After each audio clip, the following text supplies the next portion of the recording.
Mes chers compatriotes, dans quelques jours, le dimanche 15 mars 2026 et le dimanche 22, nous aurons successivement le premier tour et le deuxième tour des élections municipales à travers la France. Deuxième tour dans les cas où le premier tour n'aurait pas déjà débouché sur l'élection d'une liste pour une municipalité. J'aurai l'occasion d'y revenir dans une autre vidéo. Et dans cette perspective, je voudrais revenir sur un élément qui n'est pas tout à fait décisif, mais qui est quand même important à avoir à l'esprit, parce qu'il concerne l'UPR, parce qu'il concerne la stratégie de l'UPR, et parce qu'il concerne le procès constant qui nous est fait par certains de ne pas vouloir faire des alliances, etc., etc., ce qui est, au passage, complètement faux. L'UPR veut bien faire des alliances. D'ailleurs, l'UPR en soi est une alliance avec tous les partis politiques qui veulent sortir de l'Union européenne, de l'euro et de l'OTAN, mais qui, par ailleurs, ne font pas tous les 3 jours des propositions d'alliance avec des partis politiques qui, eux, refusent bec et ongle de sortir de l'Union européenne, de l'euro et de l'OTAN. Voilà, il faut être clair et net. Et à cet égard, je voudrais attirer votre attention sur la stratégie sur laquelle l'intéressé, d'ailleurs, garde un silence tout à fait discret. Je peux parler de la stratégie de M. Dupont-Aignan et de Debout la France pour les municipales. Parce que M. Dupont-Aignan est en fait un cachotier. Il n'a pas exposé clairement devant les militants et devant les électeurs sa stratégie pour les municipales. Alors je vais l'y aider parce que j'ai regardé, je ne suis pas du tout exhaustif, mais j'ai regardé un petit peu qu'est-ce qu'il avait décidé pour les municipales et éventuellement quelles alliances il avait fait. Alors on va regarder ça sur 5 cas que voici. Le premier cas, c'est la ville de Vierzon. Vierzon, dans le Cher, où M. Dupont-Aignan a décidé de faire une alliance de la droite nationale avec Reconquête, le mouvement de Zemmour et de Sarah Knafo, avec Marion Maréchal et son mouvement, avec Ciotti et son parti politique l'UDR, et c'est tout, puisque, en fait, le Rassemblement national n'en fait pas partie. Alors, dans cette liste à Vierzon, eh bien, c'est Yannick Leroux, qui est un policier en disponibilité, qui mène donc cette union avec donc le parti de Zemmour, Debout la France, Identité Liberté de Marion Maréchal et l'UDR d'Éric Ciotti. Déjà, remarquons que c'est une liste qui est qualifiée aussitôt dans la presse, et d'ailleurs, on voit mal comment elle pourrait être qualifiée autrement. C'est une liste qui est qualifiée d'extrême droite. Parce qu'Éric Zemmour est d'extrême droite, est qualifié d'extrême droite, Madame Maréchal est qualifiée d'extrême droite, et l'UDR de Ciotti, qui a fait une alliance au niveau national avec le Rassemblement national, est qualifié d'extrême droite. Alors, qu'on soit pour ou qu'on soit contre la qualification, ça c'est une autre chose. Enfin, dans le grand public, les gens se disent c'est une liste d'extrême droite à laquelle Monsieur donc Dupont-Aignan de façon parfaitement consciente, avec laquelle il fait alliance. Notons au passage, d'ailleurs, que ni Reconquête, ni Madame Maréchal, ni l'UDR d'Éric Ciotti ne proposent de sortir de l'Union européenne, de l'euro et de l'OTAN. Je m'intéresse à l'Union européenne puisque je ne veux pas sortir de l'Union européenne. Je ne veux pas sortir de l'Union européenne. Vous voyez ? Et ils sont au contraire tous les trois pour rester dans l'UE, en changeant l'Europe, bien entendu, mais pour rester dans l'euro et pour rester dans l'OTAN. Et ils sont tous les trois, ils partagent le narratif sur le soutien à Zelensky, le narratif contre l'Iran, etc. Ça, c'est le premier point, c'est la ville de Vierzon. Deuxième cas, la ville de Besançon. Cette fois-ci, M. Dupont-Aignan a fait alliance, toujours avec la liste de Ciotti, l'UDR, mais aussi avec le Rassemblement national, pour soutenir le candidat qui s'appelle Jacques Ricciardetti, qui est un militant depuis très longue date du Rassemblement national. Il est présenté par le RN. Donc cette fois-ci, on a une alliance Dupont-Aignan, Rassemblement national et Ciotti.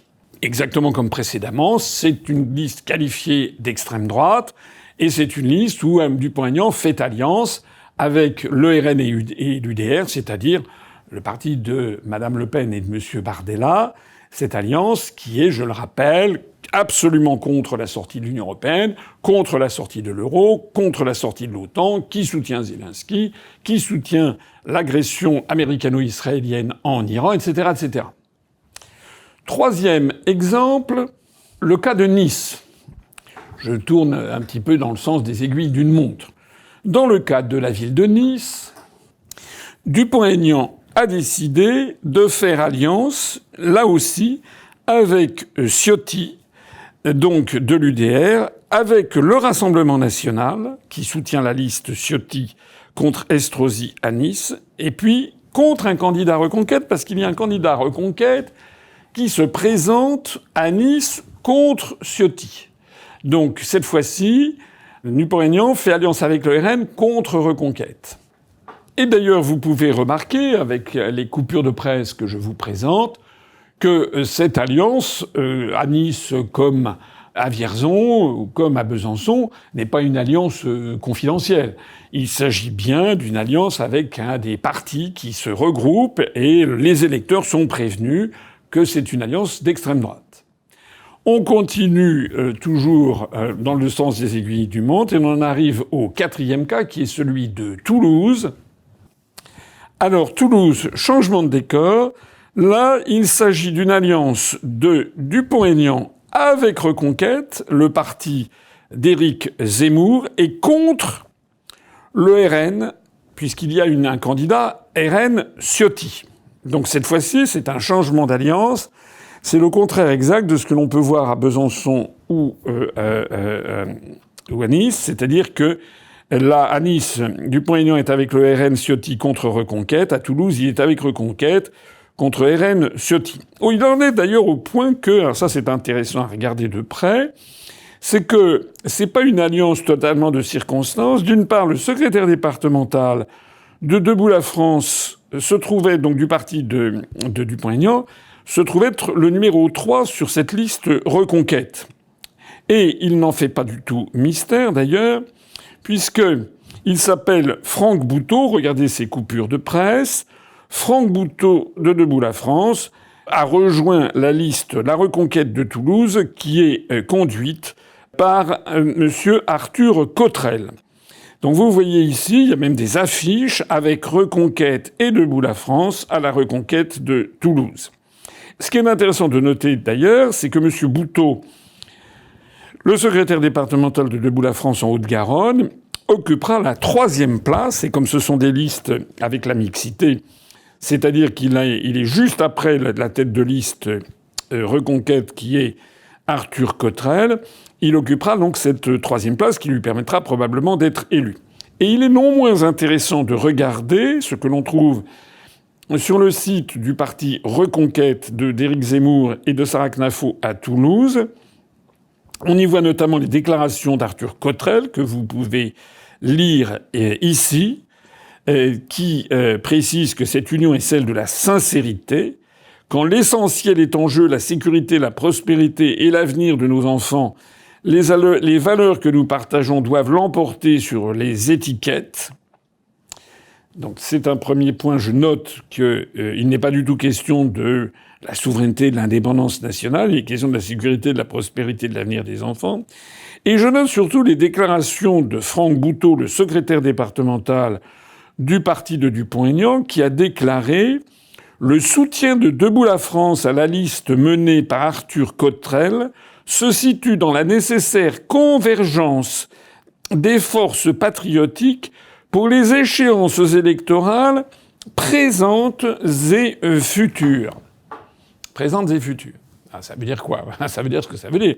Les échéances électorales présentes, c'est l'élection municipale de Toulouse.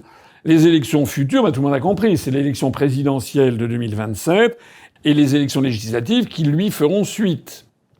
On dit donc que, du moins à Toulouse, Debout la France, le parti de Dupont-Aignan, s'inscrit dans une alliance étroite avec le parti de Zemmour pour les élections municipales, pour l'élection présidentielle de 2027, pour les élections législatives de 2027. Alors ça, c'est extrêmement important.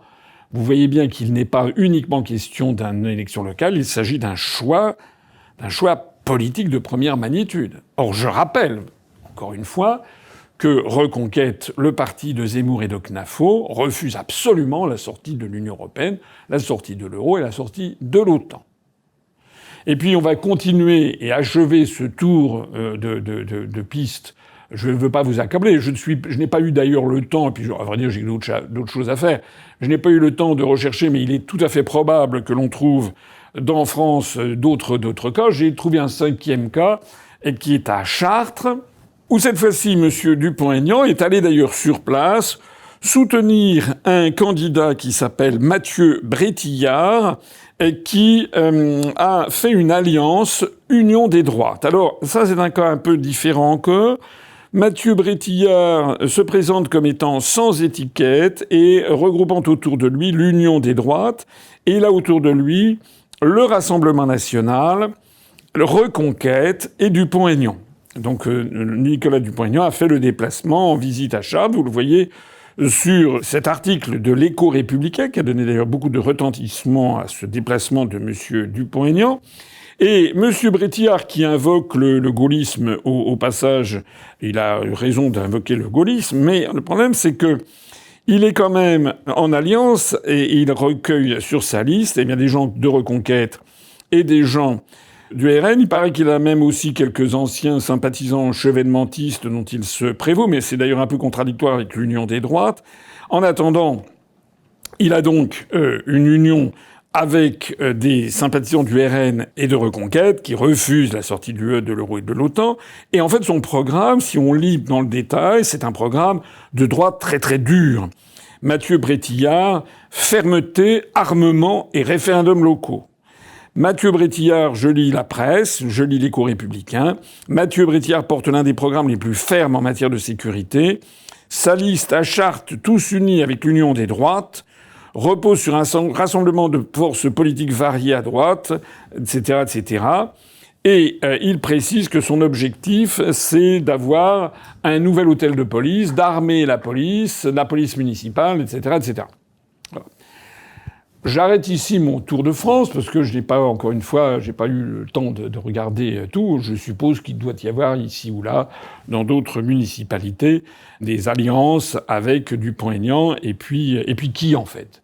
Ben on l'a vu, on le voit, Dupont-Aignan, il milite, ce n'est pas nouveau d'ailleurs, il milite pour l'Union des droites, mais cette Union des droites, elle prend d'une forme un petit peu comme un blob qui change de forme, c'est-à-dire que l'on soit à Vierzon, que ce soit à Besançon, à Nice, à Toulouse ou à Chartres, un coup c'est avec Reconquête contre le RN et Ciotti, un autre coup c'est avec RN et Ciotti contre Reconquête, un troisième coup c'est avec RN, Ciotti et Reconquête. Ben voilà. Donc déjà on n'y comprend pas grand-chose quant à la stratégie de l'ensemble de ça. Si ce n'est que Dupont-Aignan fait alliance systématiquement avec l'extrême droite, et une extrême droite européiste, atlantiste, qui soutient Zelensky en Ukraine et qui soutient la guerre américano-israélienne contre l'Iran. Voilà. Alors, quelle conclusion on peut en tirer? La première conclusion, c'est que je ne dénie pas à M. Dupont-Aignan le choix qu'il fait. Il peut faire ce choix. Il a parfaitement le droit de faire alliance avec une extrême droite anti-Frexit. Il en a parfaitement le droit. Hein, et on est très très loin, d'ailleurs, au passage, du schéma du Conseil national de la résistance, qui est, nous, notre raison d'être. Nous voulons imiter le Conseil national de la résistance de 43-44 de Gaulle, où, certes, il y avait une extrême droite, la cagoule, mais qui était une extrême droite qui partageait l'objectif commun de faire sortir, de chasser les Allemands hors de France, et de poursuivre la résistance jusqu'à la libération finale et au recouvrement de la souveraineté et de l'indépendance nationale. Dans le Conseil national de la résistance de 43-44, il y avait certes une toute petite partie d'extrême droite, la cagoule, anti-allemande, ça existait, mais il y avait des gaullistes, des chrétiens sociaux, des socialistes et des communistes, puisque le programme du CNR a été écrit notamment par Pierre Vimont, qui est un des principaux rédacteurs de ce programme, assez bref d'ailleurs, qui faisait 3 pages, qui était communiste. Voilà. Donc le Conseil national de la résistance se situait au-dessus du clivage droite-gauche et rassemblait tous ceux qui voulaient retrouver la souveraineté et l'indépendance de la France. Donc ça, c'est ce que nous voulons faire. Et comme nous voulons faire cela, Eh bien, nous refusons, dans des élections intermédiaires, des élections municipales par exemple, à faire alliance avec l'extrême droite, une extrême droite qui, elle, est anti-Frexit, qui en fait se bat pour la construction européenne, pour l'OTAN, et une extrême droite qui fait fuir tous les gens de gauche. Et M. Dupont-Aignan, maintenant qu'il fait ses choix, enfin c'est pas nouveau, c'est une confirmation, est classé, ne peut pas être classé autrement qu'à l'extrême droite, et même s'il le nie, il est perçu comme cela par l'opinion publique, et il est perçu comme cela par tous les électeurs de gauche. Je rappelle ici que nous, notre volonté, c'est pas uniquement l'objectif de ressembler au Conseil national de la résistance, c'est pas par nostalgie, c'est par volonté de faire triompher nos idées et notre combat pour la souveraineté et l'indépendance de la France. Je rappelle ici que le 29 mai 2005, lors du référendum où 55% des Français ont voté non à la Constitution européenne, il y avait à peu près 30% d'électeurs venus de la droite et 25% venus de la gauche. Je l'ai déjà dit 50 fois. C'est ça qui fait peur aux dirigeants. C'est pour cela que depuis 21 ans, nous n'avons plus eu de référendum. Les dirigeants européistes, ceux qui tiennent par la main ou ceux qui manipulent Macron et qui manipulent tous les européistes, ne veulent surtout plus qu'il y ait de référendum parce qu'ils refusent qu'il y ait cette fongibilité des électorats de droite et de gauche dans l'objectif de la souveraineté et de l'indépendance nationale. Voilà ce que j'avais à dire. Donc, je le redis, M. Dupont-Aignan, il a le droit de faire ce choix de l'union des droites, qui d'ailleurs, soit dit en passant, est également celui que propose Philippe de Villiers et celui que propose M. Philippot. Puisque M. Philippot, Philippe de Villiers ou M. Dupont-Aignan n'ont jamais accepté de se ranger derrière l'UPR, ont toujours fait comme si nous étions des subalternes qui devions leur obéir. En revanche, ils n'ont pas ces pudeurs vis-à-vis de tous ceux qui veulent rester dans l'Union européenne, dans l'euro et dans l'OTAN. C'est quand même extraordinaire de voir qu'on nous reproche sans arrêt d'être des diviseurs parce qu'on ne voudrait pas faire alliance des souverainistes, mais en revanche, ils se précipitent pour soutenir les partis qui refusent le Frexit. Alors j'appelle ici tous ceux qui me regardent à réfléchir en conscience, et notamment à tous ceux qui, depuis des mois, sinon des années, ont entonné la ritournelle de la propagande anti-UPR qui est serinée par M. Dupont-Aignan, par M. Philippot, etc., comme quoi j'aurais un ego et un melon absolument démesuré, comme quoi je ne voudrais m'entendre avec personne, comme quoi je voudrais avoir ma petite boutique. Non, non, non. Non, non. Ce que je veux, c'est respecter mes électeurs. Ce que je veux, c'est que les électeurs qui votent pour Asselineau et qui votent pour l'UPR soient sûrs à 100% que je ne les trahirai pas. Si vous votez pour moi en 2027, vous pouvez être sûr que je mettrai en œuvre le programme pour lequel j'aurai été élu, à commencer par la sortie de l'Union européenne. Je convoquerai un conseil des chefs d'État et de gouvernement de l'Union européenne, un conseil exceptionnel où j'annoncerai que conformément au choix des électeurs français, la France a décidé de sortir de l'Union européenne et donc lance la période de 2 ans prévue par les traités européens, par l'article 50, pour le faire conformément aux règles constitutionnelles et juridiques. Voilà. Alors que si vous votiez pour M. de Villiers, qui a dit qu'il ne se présenterait pas, pour M. Dupont-Aignan, qui dit qu'il se présente, mais dont on ne sait pas exactement si c'est bien exact d'ailleurs, et si vous votez pour M. Philippot, qui a dit qu'il ne se présenterait pas, donc en fait, deux sur les 3 ont déjà dit qu'il ne se présenterait pas, mais en fait, ce sont des gens qui rabattent votre voix pour les porter, au bout du compte, soit vers le RN, soit vers Zemmour, soit peut-être une alliance où il y aurait Zemmour, Knafo, Maréchal et David Lisnard, c'est-à-dire la droite de la droite. Voilà.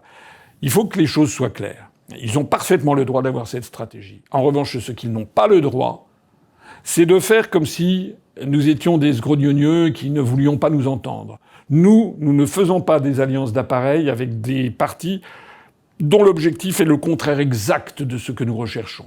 Nous ne voulons pas une alliance d'appareil pour avoir des places et se partager le pognon. Nous voulons l'alliance des Français quels qu'ils soient, d'extrême droite, de droite, du centre, de gauche et d'extrême gauche, tous les Français qui ont compris que le piège mortel, c'est celui qui est tendu par les médias, c'est celui qui voudrait faire croire que le grand clivage serait entre la droite et la gauche. À notre époque, dans la mesure où tous les principaux pouvoirs ont été volés aux Français pour être déférés à la Commission européenne à Bruxelles, à la Banque centrale européenne à Francfort ou à l'OTAN qui est pilotée depuis Washington, à notre époque, ce clivage droite-gauche est inopérant.